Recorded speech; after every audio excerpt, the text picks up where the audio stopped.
बोलो गजानन महाराज गावे कहत शिवानंद स्वामी भजत हरि हर स्वामी मनोजित फल पा ओम हर हर हर श्री रामचंद्र पाल भज मन हरण बहुवे धारणम न कंदि लोचन कंदि कर कंदि पद कंजारणम कंदामित छावन नील नीरद सुंदरम पटपीत मानव तड़ित रुचि सुचिनोमि जनक सुताविरम वजुदीन बंधु दिनेश दानव दैत्य वंश निकंदनम रघुनंद आनंद कंद कौशल चंद दशरथ नंदनम श्री मुकुट कुंडल तिलक चारु धारि अंगै भूषणम आजान भुज सर चाप दर्शन ग्राम जित कर दूषणम इति वदित तुलसीदास शंकर शेष मुनि मनरंजनम मम हृदय निवास कमल मनुजाहि हनुमान जी का श्री राम के पास सहज सुंदर सामेरो इंद्रजित का करना निधान जान सिर सनेउ जान तराव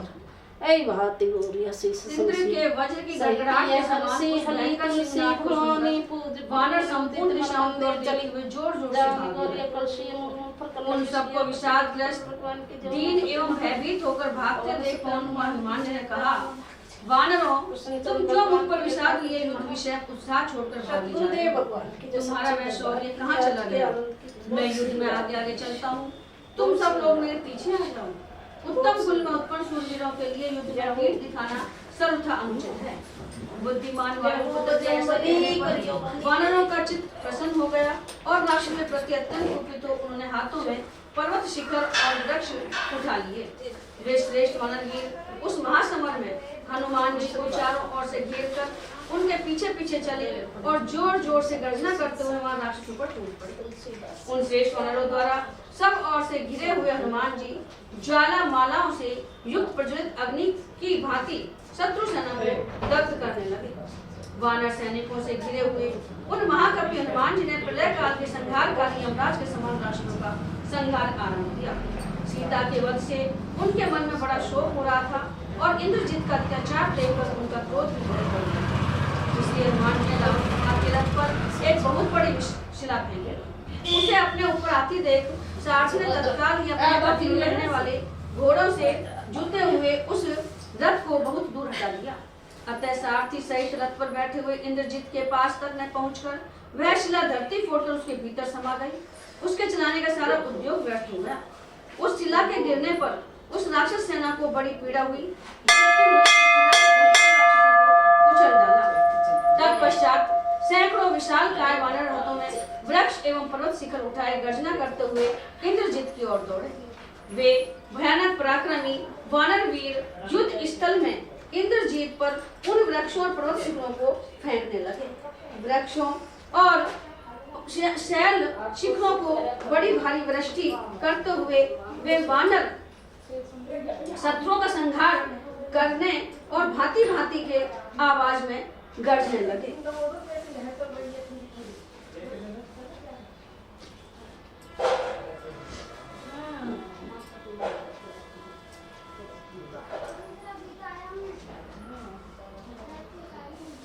हाँ, उन महाभयंकर वानरों ने वृक्षों द्वारा घोर रूपधारी निशाचरों को बलपूर्वक मार गिराया।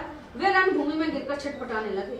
अपनी सेना को वानरों द्वारा पीड़ित हुई देख इंद्रजित क्रोध पूर्वक अस्त्र शस्त्र लिए शत्रुओं के सामने गया अपनी सेना से घिरे हुए उस सुदृढ़ पराक्रमी वीर निशाचर ने बाण समूहों की वर्षा करते हुए सूल, वज्र, तलवार, पट्टी से समुद्रों की मार से बहुत से वानर वीरों को हताहत कर दिया। वानरों ने भी युद्ध स्थल में इंद्रजीत के अनुचरों को मारा।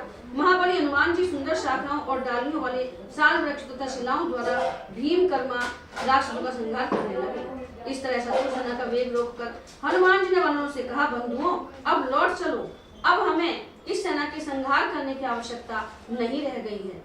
हम लोग जिनके लिए श्री रामचंद्र जी का प्रिय करने की इच्छा रखकर प्राणों का मोह छोड़ पूरी चेष्टा के साथ युद्ध करते थे, वे जनक किशोरी सीता मारे गए। अब इस बात की सूचना भगवान श्री राम और सुग्रीव को दे देनी चाहिए, फिर वे दोनों इसके लिए जैसा प्रतिकार सोचेंगे वैसा ही हम भी करेंगे। ऐसा कहकर वानर श्रेष्ठ हनुमान जी ने सब वानरों को युद्ध से मना कर दिया और धीरे धीरे सारी सेना के साथ निर्भय होकर लौट आए। हनुमान जी को श्री रामचंद्र के पास जाते देख दुरात्मा इंद्रजीत होम करने की इच्छा से निकुंभिला देवी के मंदिर में गया। निकुंभिला मंदिर में जाकर उस निशाचर इंद्रजीत ने अग्नि में आहुति दी। तदंतर यज्ञ भूमि में भी जाकर उस राक्षस ने अग्निदेव को होम के द्वारा तृप्त किया। वे होम शोणित भोजी आभिचारिक अग्नि देवता आहुति पाते ही होम और शोणित से तृप्त हो प्रज्वलित हो उठे और ज्वालाओं से आवृत दिखाई देने लगे। वे तीव्र तेज वाले अग्नि देवता संध्या काल के सूर्य की भांति प्रकट हुए थे। इंद्रजीत यज्ञ के विधान का ज्ञाता था। उसने समस्त राक्षसों से अग्निदेव के लिए विधि पूर्वक हवन करना आरंभ किया। उस होम को देखकर महायुद्ध के अवसरों पर नीति अनीति कर्तव्य के ज्ञाता राक्षस खड़े हो गए। भगवान श्री राम ने भी राक्षसों और वानरों के उस महान युद्ध घोष को सुनकर जामवान से कहा, सौम्य, निश्चय हनुमान जी ने अत्यंत दुष्ट कर्म आरंभ किया है, क्योंकि उनके आयुधों का यह महाभयंकर शब्द स्पष्ट सुनाई पड़ता है। अतः ऋक्षराज, तुम अपनी सेना के साथ शीघ्र जाओ और जूझते हुए कपिश्रेष्ठ हनुमान की सहायता करो। तब बहुत अच्छा कहकर अपनी सेना से घिरे हुए ऋक्षराज जामवन लंका के पश्चिम द्वार पर जहाँ वानर वीर हनुमान जी विराजमान थे आए। वहाँ ऋक्षराज ने युद्ध करके लौटे और लंबी सांस खींचते हुए वानरों के साथ हनुमान जी को आते देखा। हनुमान जी ने भी मार्ग में नील मेघ के समान भयंकर ऋक्ष सेना को युद्ध के लिए उद्यत देख उसे रोका और सबके साथ ही वे लौट आए। महायशस्वी हनुमान जी उस सेना के साथ श्री भगवान श्री राम के निकट आए और दुखी होकर बोले, प्रभु, हम लोग युद्ध करने में लगे थे, उसी समय समर भूमि में रावण पुत्र इंद्रजीत ने हमारे देखते देखते रोती हुई सीता को मार डाला है। शत्रु दमन, उन्हें उस अवस्था में देख मेरा चित्त उद्भ्रांत हो उठा है। मैं विषाद में डूब गया हूँ, इसलिए मैं आपको यह समाचार बताने के लिए आया हूँ। हनुमान जी की बात सुनकर श्री राम जी उस समय शोक से मूर्छित हो जड़ से कटे हुए वृक्ष की भांति तत्काल पृथ्वी पर गिर पड़े। देव तुल्य तेजस्वी श्री रघुनाथ जी को भूमि पर पड़ा देख समस्त श्रेष्ठ वानर सब ओर से उछलकर वहां आ पहुंचे। वे कमल और उत्पल की सुगंध से युक्त जल ले आकर उनके ऊपर छिड़कने लगे। उस समय वे सहसा प्रज्वलित होकर दहन कर्म करने वाली और बुझाई न जा सकने वाली अग्नि के समान दिखाई देते थे। भाई की यह अवस्था देखकर लक्ष्मण को बड़ा दुख हुआ। वे उन्हें दोनों भुजाओं में भरकर बैठ गए और अस्वस्थ हुए श्री राम से यह युक्ति युक्त एवं प्रयोजन भरी बात बोले, आर्य, आप सदा शुभ मार्ग पर स्थिर रहने वाले और जितेंद्रिय हैं, तथापि धर्म आपको अनर्थों से बचा नहीं पाता है, इसलिए वह निरर्थक ही जान पड़ता है। स्थावर तथा पशु आदि जंगम प्राणियों को भी सुख का प्रत्यक्ष अनुभव होता है, किंतु उनके सुख में धर्म कारण नहीं है, क्योंकि न तो उनमें धर्माचरण की शक्ति है और न धर्म में उनका अधिकार है। अतः धर्म सुख का साधन नहीं है, ऐसा मेरा विचार है। जैसे स्थावर भूत धर्माधिकारी न होने पर भी सुखी देखा जाता है, उसी प्रकार जंगम प्राणी भी सुखी है, यह बात स्पष्ट ही समझ में आती है। यदि कहें जहाँ धर्म है वहाँ सुख अवश्य है, तो ऐसा भी नहीं कहा जा सकता, क्योंकि उस दशा में आप जैसे धर्मात्मा पुरुष को विपत्ति में नहीं पड़ना चाहिए। यदि अधर्म की भी सत्ता होती, अर्थात अधर्म अवश्य ही दुख का साधन होता, तो रावण को नरक में पड़े रहना चाहिए था, और आप जैसे धर्मात्मा पुरुष संकट नहीं आना चाहिए था। रावण पर तो कोई संकट नहीं है और आप संकट में पड़ गए हैं।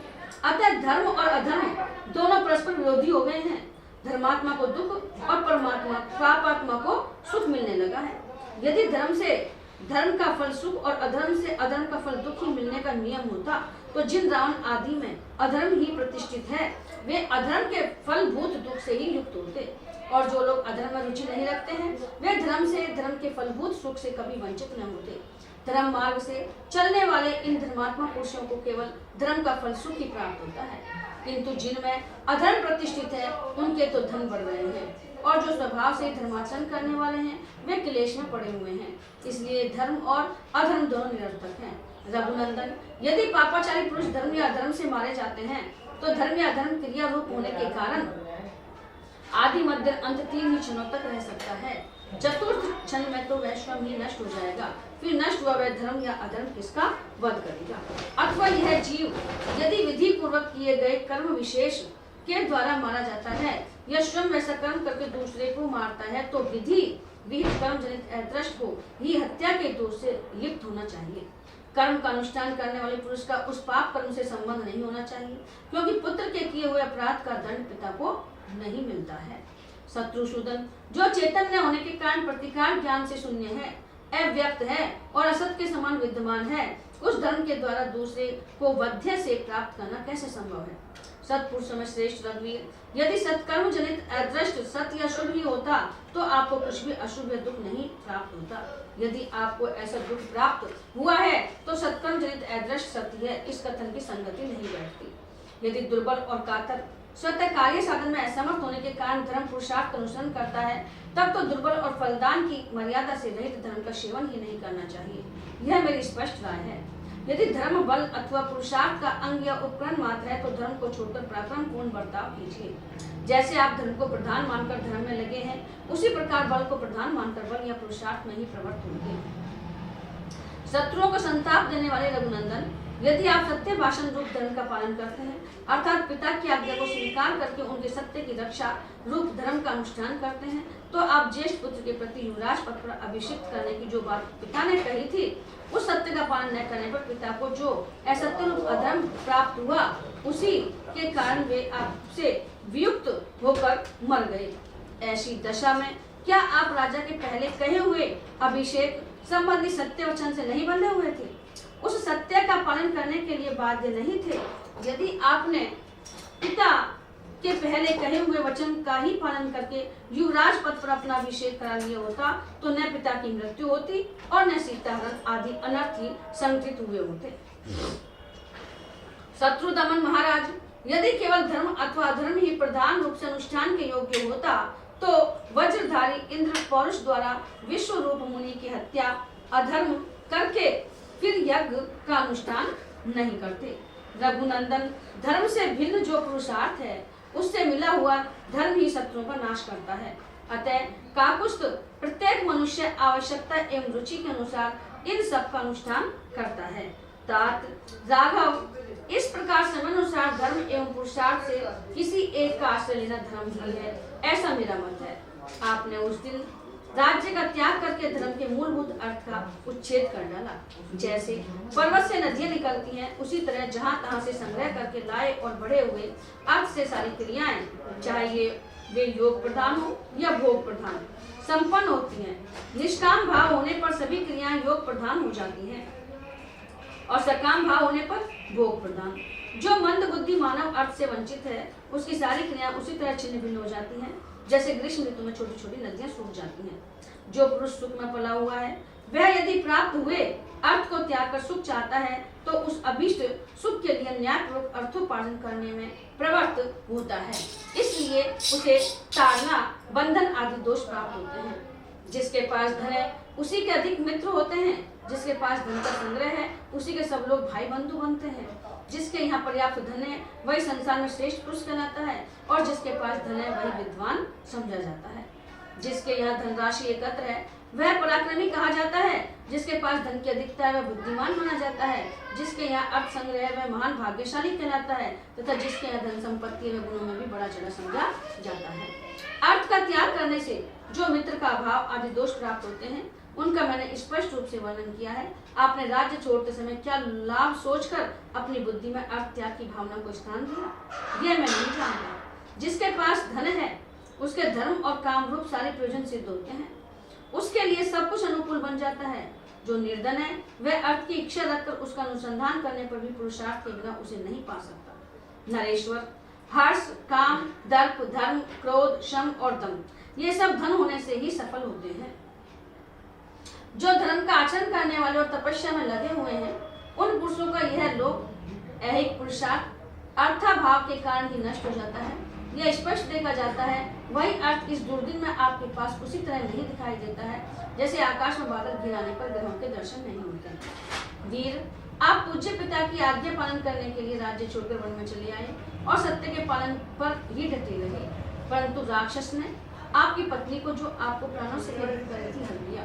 वीर रघुनंदन, आज इंद्रजीत ने हम लोगों को जो महान दुख दिया है उसे मैं अपने पराक्रम से दूर करूंगा, अतः चिंता छोड़कर उठिए। नरश्रेष्ठ, उत्तम व्रत का पालन करने वाले महाभाव, उठो, आप परम बुद्धिमान और परमात्मा हैं, इस रूप में अपने आप को क्यों नहीं समझ रहे हैं? निष्पाप रघुवीर, यह मैंने आपसे जो कुछ कहा है वह सब आपका प्रिय करने के लिए, आपका ध्यान शोक की ओर से हटाकर पुरुषार्थ को आकृष्ट करने के लिए कहा है। अब जनक नंदिनी की मृत्यु का वृत्तांत जानकर मेरा रोष बढ़ गया है, अतः आज अपने बाणों द्वारा हाथी, घोड़े, रथ और राक्षस राज रावण सहित सारी लंका को धूल में मिला दूंगा। भ्रातृ लक्ष्मण जब श्री राम को इस प्रकार आश्वासन दे रहे थे, उसी समय विभीषण वानर सैनिकों को अपने अपने स्थान पर स्थापित करके वहां आए।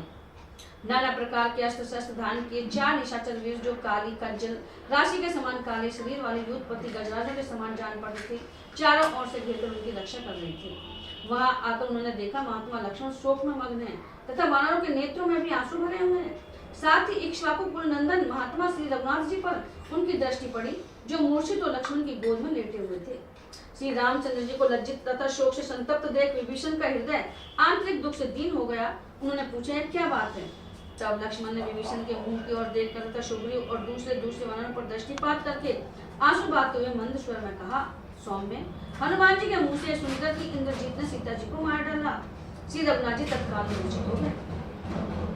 इस प्रकार कहते हुए लक्ष्मण को विभीषण ने रोका और अचेत पड़े हुए श्री राम की महाराज, हनुमान जी ने दुखी होकर जो आपको समाचार सुनाया है उससे मैं समुद्र को सोख लेने के समान असंभव मानता हूँ।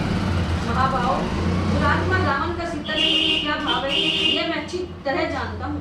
वह उनका वध कदापि नहीं करने देगा। मैंने उसका हित करने की इच्छा से अनेक बार अनुरोध किया कि विधेय कुमारी को छोड़ दो, किंतु उसने मेरी बात नहीं मानी। सीता को दूसरा कोई पुरुष शाम दाम और भेद नीति के द्वारा भी नहीं देख सकता, फिर युद्ध के द्वारा कैसे देख सकता है? महाभाव, राक्षस इंद्रजीत वानरों को मुंह में डालकर चला गया है। जिसका उसने वध किया था वह मायामयी जान की थी, ऐसा निश्चित समझिए। वह इस समय निकुंभिला मंदिर में जाकर होम करेगा और जब होम करके लौटेगा उस समय उस रावण कुमार को संग्राम में परास्त करना इंद्र सहित संपूर्ण देवताओं के लिए भी कठिन होगा। निश्चय ही उसने हम लोगों को मुंह में डालने के लिए ही यह माया का प्रयोग किया है। उसने सोचा होगा यदि वानरों का पराक्रम चलता रहा तो मेरे इस कार्य में विघ्न पड़ेगा, इसलिए उसने ऐसा किया।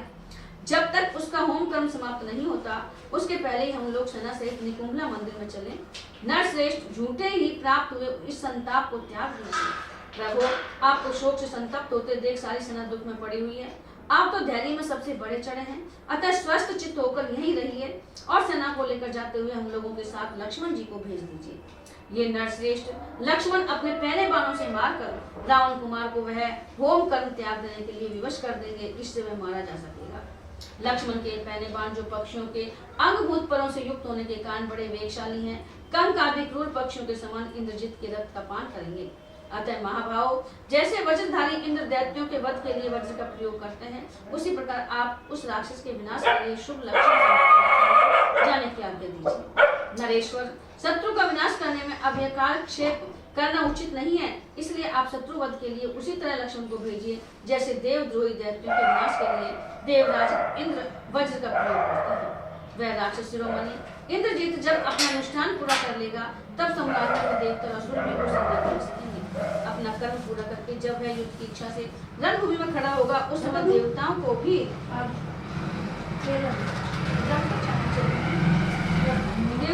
अपने जीवन की रक्षा के विषय में महान संदेह होने लगेगा। भगवान श्री राम शोक से पीड़ित थे, अतः राक्षस विभीषण ने जो कुछ कहा उनकी उस बात को सुनकर भी वे स्पष्ट रूप से समझ न सके, उस पर पूरा ध्यान न दे सके। तदंतर शत्रु नगरी पर विजय पाने वाले श्री राम धैर्य ध्यान करके हनुमान जी के समीप बैठे हुए विभीषण से बोले, राक्षस राज विभीषण, तुमने अभी अभी जो बात कही है उसे मैं फिर सुनना चाहता हूँ, बोलो तुम क्या कहना चाहते हो? श्री रघुनाथ जी की यह बात सुनकर बातचीत में कुशल विभीषण ने वह जो बात कही थी उसे पुनः दोहराते हुए इस प्रकार कहा, महाभावों, आपने जो सेनाओं को यथास्थान स्थापित करने की आज्ञा दी थी, वीर, वह काम तो मैंने आपकी आज्ञा होते ही पूरा कर दिया। उन सब सेनाओं को विभक्त करके सब और के दरवाजों पर स्थापित किया और यथोचित रीति से वहां अलग अलग युद्धपतियों को भी नियुक्त कर दिया है। महाराज, अब पुनः मुझे जो बात आपकी सेवा में निवेदन करनी है उसे भी सुन लीजिए। बिना किसी कारण के आपके संतप्त होने से हम लोगों के हृदय में भी बड़ा संताप हो रहा है।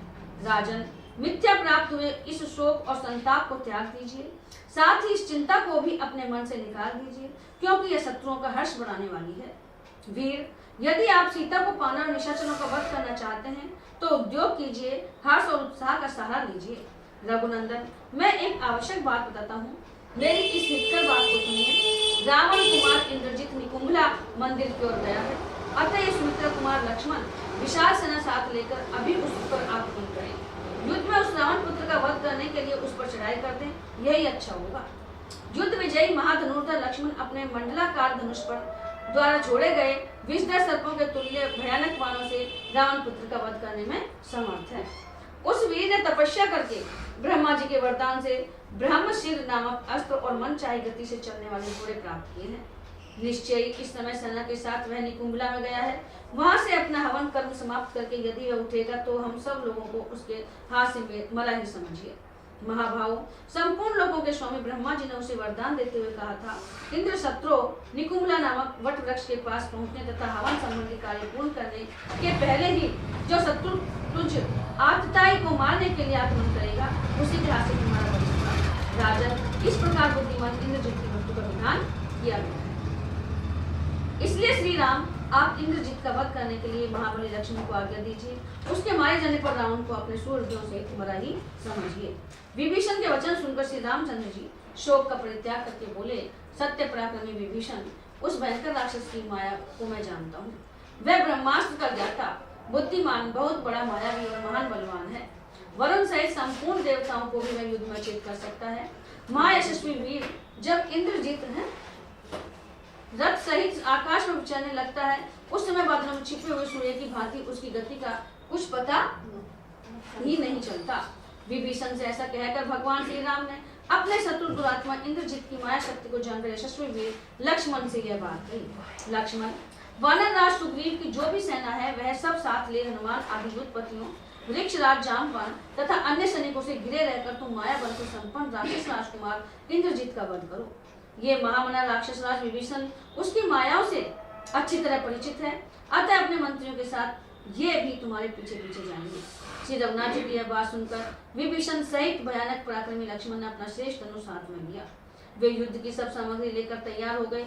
उन्होंने कवच धारण किया, तलवार बांध ली और उत्तम बाण तथा बाएं हाथ में धनुष ले लिए।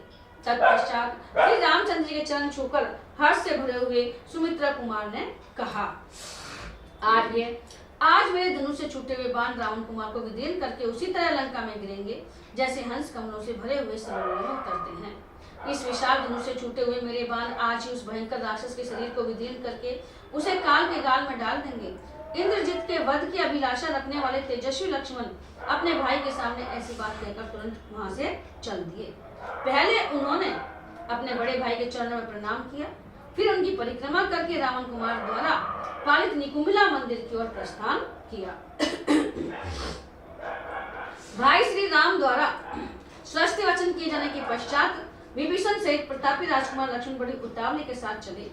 कई हजार वानर वीरों के साथ हनुमान और मंत्रियों सहित विभीषण भी लक्ष्मण के पीछे शीघ्रतापूर्वक प्रस्तुत हुए।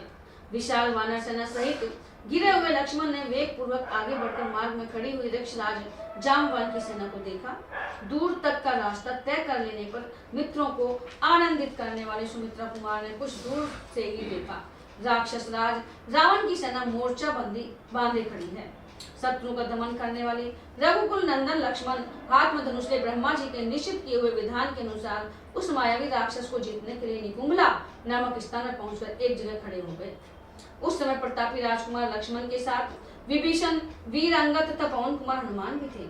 चमकीले अस्त्र शस्त्रों से जो प्रकाशित हो रही थी, ध्वजों और महारथियों के कारण गहन दिखाई देती थी, जिसके वेग का कोई माप नहीं था तथा जो अनेक प्रकार की वेशभूषा से में दृष्टिगोचर होती थी। अंधकार के समान काली उस शत्रु सेना में विभीषण आदि के साथ लक्ष्मण ने प्रवेश किया। भाई विभीषण ने लक्ष्मण से ऐसी बात कही जो उनके अभीष्ट अर्थ को सिद्ध करने वाली तथा शत्रुओं के लिए अहितकर थी। वे बोले, लक्ष्मण, यह सामने जो मेघों की काली घटा के समान राक्षसों की सेना दिखाई देती है, उसके साथ शिला रूपी आयुध धारण करने वाले वानर वीर शीघ्र ही युद्ध छेड़ दें और आप भी इस विशाल वाहिनी के व्यूह का भेदन करने का प्रयत्न करें। इसका मोर्चा टूटने पर राक्षस राज का पुत्र इंद्रजित भी हमें यही दिखाई देगा। अतः आप इस हवन कर्म की समाप्ति के पहले ही वज्र तुल्य बाणों की वर्षा करते हुए शत्रुओं पर शीघ्र धावा कीजिए। वीर, वह दुरात्मा रावण कुमार बड़ा ही मायावी, अधर्मी, क्रूर कर्म करने वाला और संपूर्ण लोगों के लिए भयंकर है, अतः इसका वध कीजिए। विभीषण की यह बात सुनकर शुभ लक्षण संपन्न लक्ष्मण ने राक्षस राज के पुत्र को लक्ष्य करके बाणों की वर्षा आरंभ की। साथ ही बड़े बड़े वृक्ष लेकर युद्ध करने वालों की बात पड़ी हुई राक्षस सेना पर एक साथ ही टूट पड़े। उधर से राक्षस भी वानर सेना को नष्ट करने की इच्छा से सम्रांगण में तीखे बाणों, तलवारों, शक्तियों और तोमरों का प्रहार करते हुए उनका सामना करने लगे। इस प्रकार वानरों और राक्षसों में घमासान युद्ध होने लगा। उसके महान कोलाहल से समूची लंकापुरी सब ओर से गूंज उठी। नाना प्रकार के शस्त्रों, पैने बाणों, उठे हुए वृक्षों, भयानक पर्वत शिखरों से वहां का आकाश आच्छादित हो गया। विकट मुंह और बहाव वाले राक्षसों ने वानर उत्पत्तियों पर शस्त्रों का प्रहार करते हुए उनके लिए महान भय उपस्थित कर दिया। उसी प्रकार वानर भी सम्रांगण में संपूर्ण वृक्षों और पर्वत शिखरों द्वारा समस्त राक्षसों को मारने एवं हताहत करने लगे। मुख्य मुख्य महाकाय महाबली रीछों और वानरों से जूझते हुए राक्षसों को महान भय लगने लगा। रावण कुमार इंद्रजित बड़ा दुर्दुष वीर था। उसने जब सुना कि मेरी सेना शत्रुओं द्वारा पीड़ित होकर बड़े दुख में पड़ गई है, तब अनुष्ठान समाप्त होने के पहले ही वह युद्ध के लिए उठ खड़ा हुआ। उस समय उसके मन में बड़ा क्रोध उत्पन्न हुआ था। वह वृक्षों के अंधकार से निकलकर एक सुसज्जित रथ पर आरूढ़ हुआ, जो पहले से ही जोतकर तैयार रखा गया था। वह रथ बहुत ही सुदृढ़ था। इंद्रजित के हाथ में भयंकर धनुष और बाण थे। वह काले कोयले के ढेर सा जान पड़ता था। उसके मुंह और नेत्र लाल थे। वह भयंकर राक्षस विनाशकारी मृत्यु के समान प्रतीत होता था। इंद्रजित रथ पर बैठ गया। वह देखते ही लक्ष्मण के साथ युद्ध की इच्छा रखने वाले भयंकर वेगशाली राक्षसों की वह सेना उसके आसपास सब और खड़ी हो गई। उस समय शत्रुओं का दमन करने वाले पर्वत के समान विशालकाय हनुमान जी ने एक बहुत बड़े वृक्ष को, जिसे तोड़ना या उखाड़ना कठिन था, उखाड़ दिया। फिर तो वे वानर वीर प्रलाग्नि के समान प्रज्वलित हो उठे और युद्ध स्थल में राक्षसों की उस सेना को दग्ध करते हुए बहुसंख्यक वृक्षों की मार से अचेत करने लगे। पवन कुमार हनुमान जी बड़े वेग से राक्षस सेना का विध्वंस कर रहे हैं। यह देखते ही सहस्त्रों राक्षस उन पर अस्त्र शस्त्रों की वर्षा करने लगे। चमकीले शूल धारण करने वाले राक्षस शूलों से, जिनके हाथों में तलवारें थी, वे तलवार से शक्तियों से और पट्टिसधारी राक्षस पट्टिसों से उन पर प्रहार करने लगे। बहुत से करीबों, गदों, अंदर भालों, सप्तनियों, लोहे के बने हुए मुद्गरों, भयानक फरसों, भिंदीपालों, वज्र के समान मुख और अश्नि तुल्य थप्पड़ों से वे समस्त राक्षस पास आकर सब ओर से पर्वताकार हनुमान जी पर प्रहार करने लगे। हनुमान जी ने कुपित होकर उनका भी महान संहार किया। इंद्रजित ने देखा कपिवर पवन कुमार हनुमान पर्वत के समान अचल हो निशंक भाव से अपने शत्रुओं का संहार कर रहे हैं। यह देखकर उसने अपने सारथी से कहा, जहां यह वानर युद्ध करता है वहीं चलो। यदि उसकी उपेक्षा की गई तो यह हम सब राष्ट्रों का विनाश ही कर डालेगा। उसके ऐसा कहने पर सारथी रथ पर बैठे हुए अत्यंत दुर्जय वीर इंद्रजित को ढोता हुआ उस स्थान पर गया जहाँ पवन पुत्र हनुमान जी विराजमान थे। वहां पहुंचकर उस दुर्जय राक्षस ने हनुमान जी के मस्तक पर बाणों, तलवारों, पट्टिसों, फरसों की वर्षा आरंभ कर दी।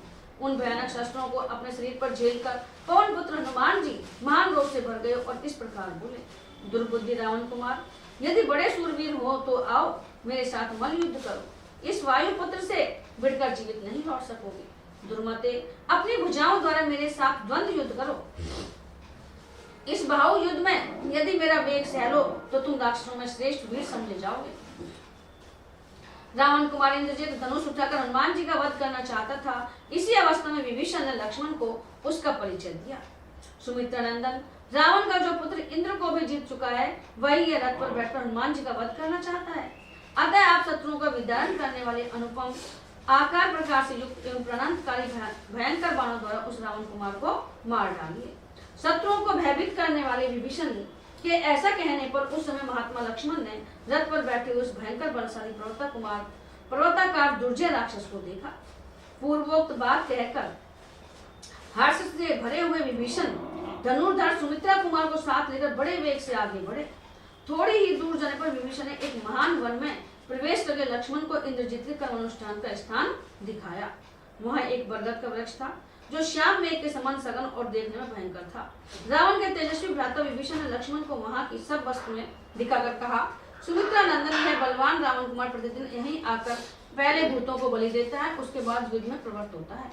इसी से संग्राम भूमि में यह राक्षस संपूर्ण भूतों के लिए अदृश्य हो जाता है और उत्तम बाणों से शत्रुओं को मारता तथा बांध लेता है।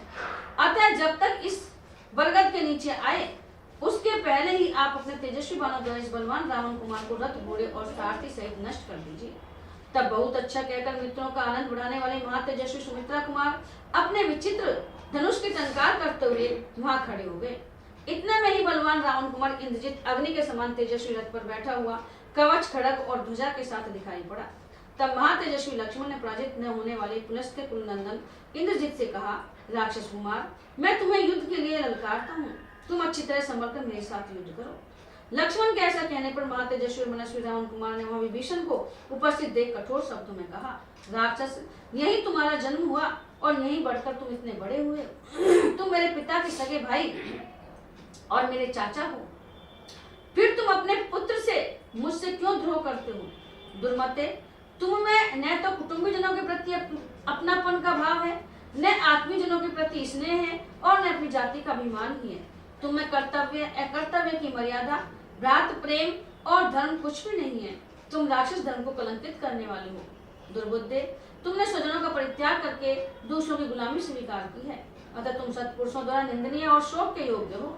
नीच निशाचर, तुम अपनी शिथिल बुद्धि के द्वारा इस महान अंतर को नहीं समझ पा रहे हो कि कहाँ तो स्वजनों के साथ रहकर स्वच्छंदता का आनंद लेना और कहाँ दूसरों की गुलामी करके जीना है। दूसरे लोग कितने ही गुणवान क्यों न हो और स्वजन गुणहीन ही क्यों न हो, वह गुणहीन स्वजन भी दूसरों की अपेक्षा श्रेष्ठ ही है, क्योंकि दूसरा दूसरा ही होता है, वह कभी अपना नहीं हो सकता। जो अपने पक्ष को छोड़कर दूसरे पक्ष के लोगों का सेवन करता है, वह अपने पक्ष के नष्ट हो जाने पर फिर उन्हीं के द्वारा मारा डाला जाता है। रावण के छोटे भाई निशाचर, तुमने लक्ष्मण को इस स्थान तक ले आकर मेरा वध कराने के लिए प्रयत्न करके यह जैसी निर्दयता दिखाई है, ऐसा पुरुषार्थ तुम्हारे जैसा स्वजन ही कर सकता है। तुम्हारे सिवा दूसरे किसी स्वजन के लिए ऐसा करना संभव नहीं है। अपने भतीजे के ऐसा कहने पर विभीषण ने उत्तर दिया, राक्षस, तू आज ऐसी शेखी क्यों बगाड़ता है? जान पड़ता तुझे मेरे स्वभाव का पता ही नहीं है। अधम राक्षस राजकुमार, बड़ों के बड़प्पन का ख्याल करके तू इस कठोरता का परित्याग कर दे। यद्यपि मेरा जन्म क्रूर कर्म राक्षसों के कुल में ही हुआ है, तथापि मेरा शील स्वभाव राक्षसों का सा नहीं है। सत्पुरुषों का जो प्रधान गुण सत्व है, मैंने उसी का आश्रय ले रखा है। क्रूरतापूर्ण कर्म में मेरा मन नहीं लगता, अधर्म में मेरी रुचि नहीं होती। यदि अपने भाई का शील स्वभाव अपने से न मिलता हो तो भी बड़ा भाई छोटे भाई को कैसे घर से निकाल सकता है? परंतु मुझे घर से निकाल दिया गया, फिर मैं दूसरे सत्पुरुष का आश्रय क्यों न लूं? जिसका शील स्वभाव धर्म से भ्रष्ट हो गया हो, जिसने पाप करने का दृढ़ निश्चय कर लिया हो, ऐसे पुरुष का त्याग करके प्रत्येक प्राणी उसी प्रकार सुखी होता है जैसे हाथ पर बैठे हुए जहरीले सर्प को त्यागने से मनुष्य निर्भय हो जाता है। जो दूसरों का धन लूटता हो और पराई स्त्री पर हाथ लगाता हो, उस दुरात्मा को जलते हुए घर की भांति त्याग देने योग्य बताया गया है। पराय धन का अपहरण, पर स्त्री के साथ संसर्ग और अपने हितैषी सुहृदों पर अधिक शंका, अविश्वास, ये तीन दोष विनाशकारी बताए गए हैं।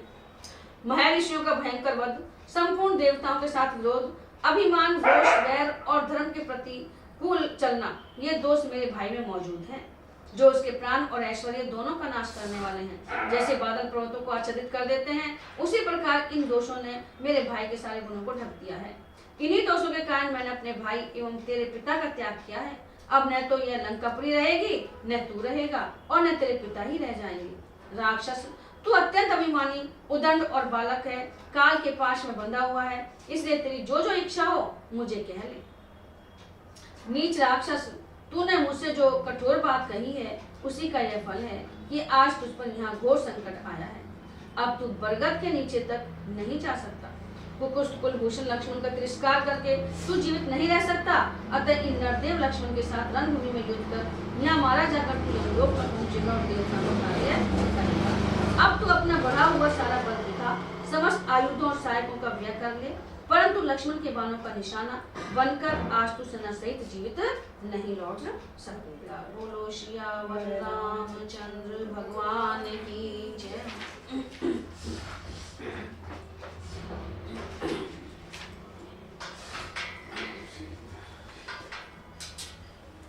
बोलो